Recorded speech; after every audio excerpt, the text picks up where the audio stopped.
Assalamualaikum warahmatullahi wabarakatuh. Perkenalkan, nama saya Nur Afina Siana dengan NIM 20.0153.0084. Di sini saya akan memaparkan hasil dari tugas akhir saya yang berjudul Analisis Sentimen Ulasan Aplikasi Akses baik KAI menggunakan metode KNN dengan dosen pembimbing Bapak Budi Hartono. Yang pertama itu adalah latar belakang penelitian. Di sini KAI Akses merupakan aplikasi mobile yang dikembangkan oleh PT Kereta Api Indonesia yang diluncurkan pada tahun 2014, kemudian berganti nama menjadi Akses by KAI pada 7 Juli 2023. Selain menyediakan berbagai layanan perkereta-apian seperti LRT, KA Bandara, komuter lain, dan KCIC, aplikasi ini juga menawarkan fitur tambahan seperti pendaftaran sistem pengenalan wajah, transfer tiket, SSO, pembelian pulsa, paket data, token listrik, KAI Pay, Rail Food, dan layanan logistik maupun hotel. Namun, aplikasi ini menghadapi beberapa masalah teknis seperti ketidakstabilan server, tidak responsif, dan masalah data. Aplikasi ini sendiri mendapatkan rating sebesar 3,3 dari 5 pada platform Google Play Store. Penelitian ini bertujuan untuk mengidentifikasi sentimen positif dan negatif dari aplikasi ini, menggunakan proses analisis data untuk mengevaluasi efektivitas dalam meningkatkan kualitas produk dan layanan pelanggan. Penelitian ini menggunakan algoritma KNN untuk menganalisis sentimen yang bertujuan untuk meningkatkan kinerja aplikasi dan pengalaman pengguna. Baik, yang selanjutnya yaitu rumusan masalah. Pada penelitian ini terdapat dua rumusan masalah. Yang pertama yaitu bagaimana cara mengklasifikasikan data ulasan aplikasi Akses by KAI yang diambil dari Google Play Store.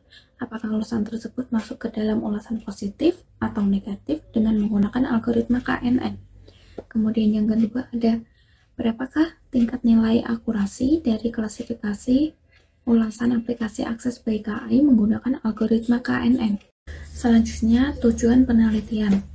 Tujuan penelitian ini yaitu untuk mengimplementasikan algoritma KNN dalam klasifikasi ulasan aplikasi Akses by KAI sehingga dapat diketahui ulasan tersebut termasuk ke dalam kelas sentimen positif atau negatif. Yang kedua, dapat membantu mengetahui nilai akurasi dari algoritma KNN. Kemudian pada tinjauan pustaka, saya mengambil dua contoh yang berkaitan dengan tugas akhir milik saya. Yang pertama itu ada penelitian milik Muhammad Fadil Rizky dan teman-temannya pada tahun 2023. Yang kedua ada milik Joshua Johnson dan teman-temannya pada tahun 2022.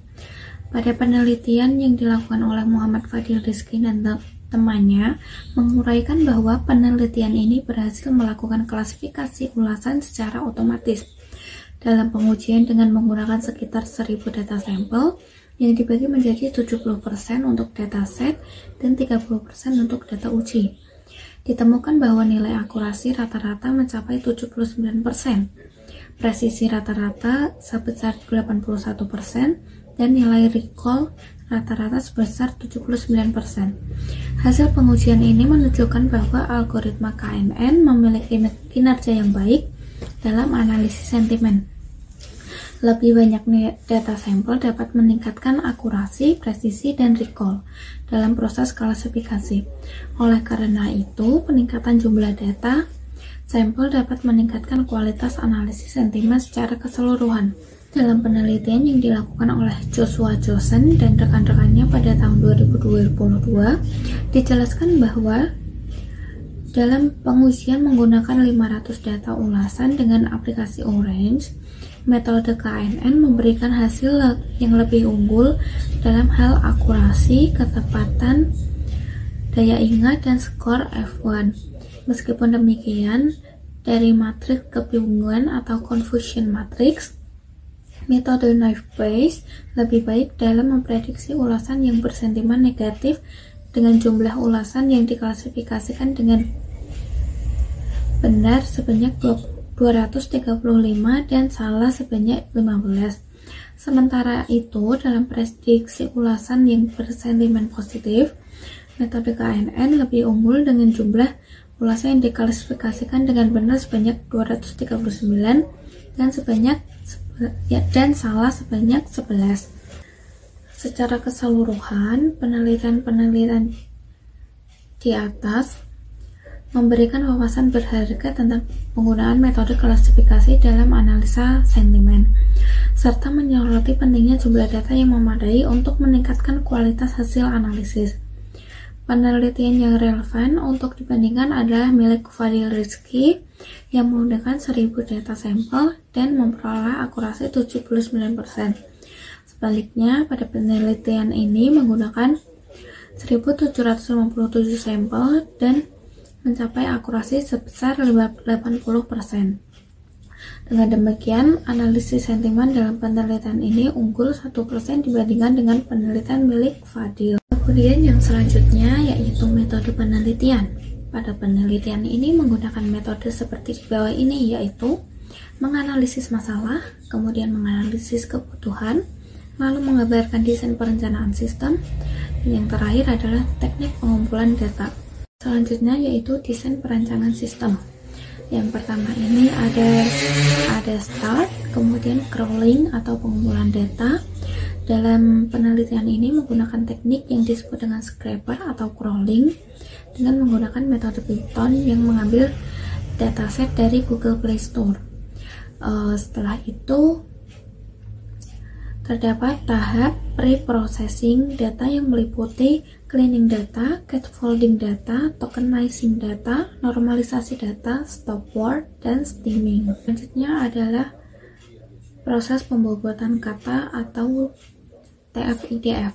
Setelah data melewati proses TF-IDF, kemudian dataset akan dibagi menjadi data training dan data testing. Setelah itu, dari data training akan melanjutkan proses klasifikasi KNN sehingga mendapatkan model yang akan diuji pada pengujian. Dan data testing sendiri akan langsung menuju proses pengujian. Setelah selesai pada tahap pengujian, selanjutnya menghitung confusion matrix yang berguna untuk mengetahui hasil akurasi dari klasifikasi KNN. Lalu sistem selesai. Bab terakhir yaitu hasil dan pembahasan. Di sini hasil menunjukkan kinerja model klasifikasi KNN pada penelitian ini. Akurasi model ini sebesar 80%, yang berarti model berhasil mengklasifikasikan data dengan benar sekitar 80%. Lalu presisi untuk kelas negatif lebih tinggi dibandingkan dengan kelas positif. Sementara itu recall untuk kelas negatif juga lebih baik. F1 score yang merupakan rata-rata harmonik dari presisi dan recall juga lebih tinggi untuk kelas negatif.